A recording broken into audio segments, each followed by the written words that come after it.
Regiões ucranianas sob controle do Kremlin organizam a partir de hoje referendos fictícios sobre a anexação à Rússia, fortemente contestados por Kiev e pelo Ocidente. Reunião ministerial do Conselho de Segurança das Nações Unidas, marcada por reprovações a Moscovo.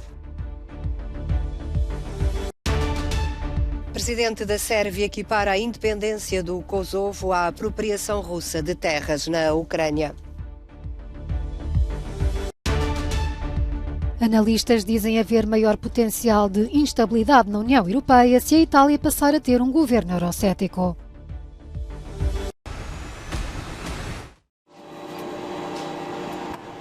Com o apoio do Kremlin, as regiões ucranianas sob controle russo lançam a partir de hoje referendos classificados como fictícios por Kiev e por todo o Ocidente, que têm um resultado já conhecido por antecipação.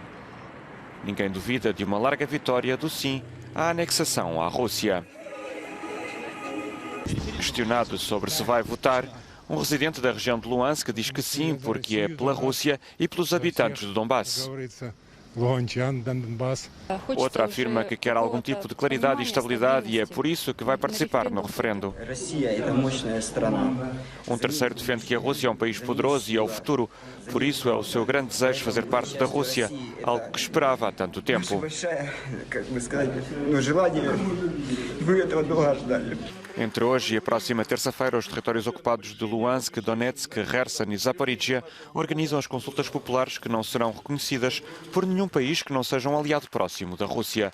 Peritos acreditam que o objetivo para o Kremlin é poder classificar ataques na área como ações contra o solo russo, tentando legitimar uma resposta militar mais forte.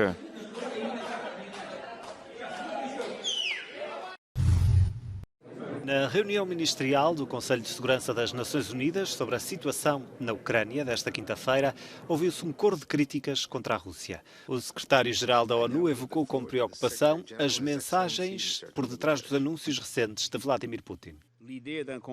A ideia de um conflito nuclear em tempos impensável é agora evocada por alguns, e isso por si só é completamente inaceitável. Guterres apelou à responsabilização de alegados crimes de guerra cometidos na Ucrânia. O chefe da diplomacia ucraniana fez eco das palavras. Não haverá paz sem justiça. Enfatizo que nenhum dos crimes russos na Ucrânia teria sido possível sem o crime de agressão contra a Ucrânia cometido pela liderança russa. Não pode ficar impune e a única maneira viável de levar o presidente Putin e a sua comitiva a julgamento é estabelecer um tribunal especial para o crime de agressão contra a Ucrânia. Na resposta, o homólogo russo atacou a justiça internacional com acusações de que as alegações de crimes cometidos na Ucrânia desde 2014 foram ignoradas. Não temos mais nenhuma confiança no Tribunal Penal Internacional. Durante os últimos 8 longos anos esperámos em vão pela luta contra a impunidade na Ucrânia e não contamos com a justiça desta e de outras instituições internacionais. O tempo de espera acabou. Após uma longa lista de reprovações à Rússia, o secretário de Estado dos Estados Unidos deixou uma pergunta no ar.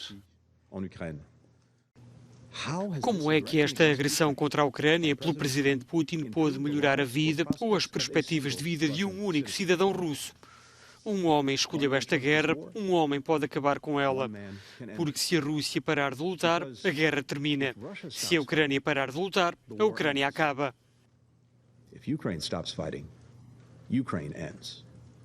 Menos duros do que os representantes ocidentais, os chefes da diplomacia da China e da Índia defenderam a integridade territorial ucraniana e apelaram ao diálogo como solução para o conflito.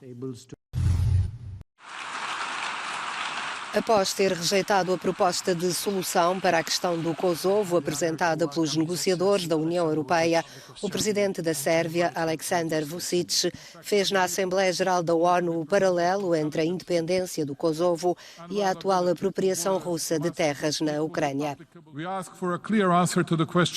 Pedimos uma resposta clara à pergunta que tenho vindo a fazer aos meus interlocutores, líderes de muitos países durante anos. Qual é a diferença entre a soberania e a integridade territorial da Ucrânia e a soberania e a integridade territorial da Sérvia, que foi grosseiramente violada e à qual deram reconhecimento e legitimidade internacional, pelo menos alguns de vós? Nunca ninguém deu uma resposta racional a esta pergunta. As pressões sobre a Sérvia para tomar medidas sobre o Kosovo e cortar os laços com a Rússia estão a crescer. O presidente francês, Emmanuel Macron, disse que ninguém pode ser neutro nestas circunstâncias históricas. Aqueles que quiserem imitar o combate dos países não alinhados, recusando assumir uma posição clara, estão enganados e assumem uma responsabilidade histórica. Na semana passada, Belgrado rejeitou um roteiro de 10 anos para o reconhecimento do Kosovo posto em cima da mesa pelo enviado especial da União Europeia, Miroslav Lajčák.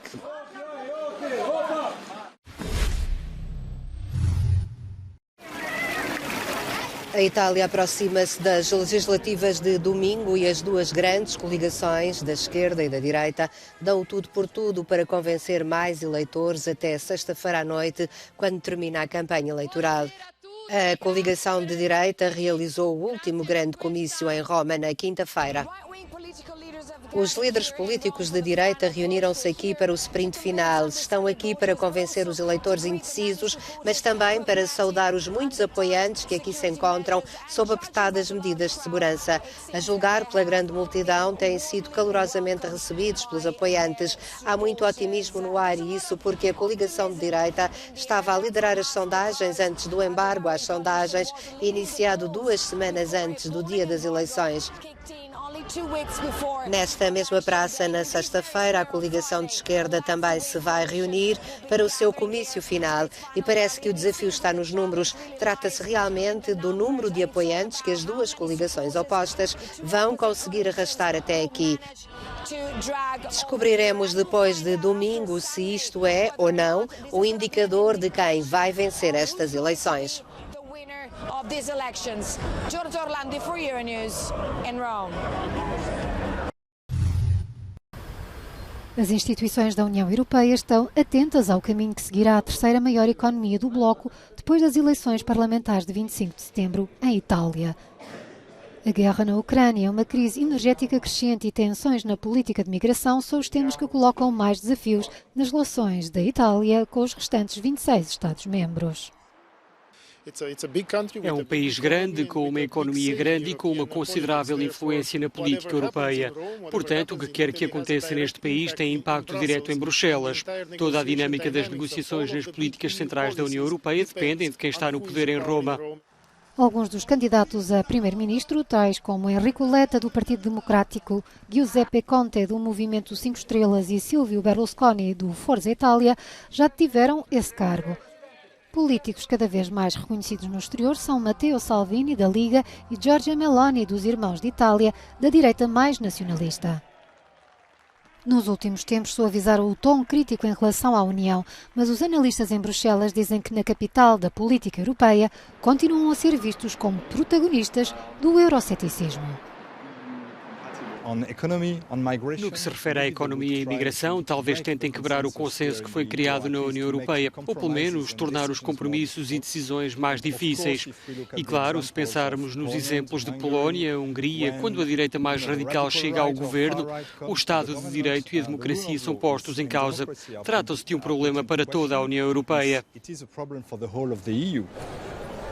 Os altos funcionários e os diplomatas da União Europeia não tecem comentários públicos sobre o assunto, mas sente-se uma espécie de desconforto nos bastidores, enquanto se aguarda pelo desfecho das eleições num Estado-membro que pode criar instabilidade no bloco. No caso particular da Itália, penso que a burocracia e a chamada bolha de Bruxelas se teriam sentido mais confortáveis com governos à semelhança do mais recente, situado no centro-esquerda do espectro político italiano e com os quais já estavam habituados a lidar. De acordo com as sondagens mais recentes, os partidos de Giorgia Meloni, Matteo Salvini e Silvio Berlusconi poderão conseguir uma vitória sem precedentes para a direita, chegando a cerca de 45% dos votos.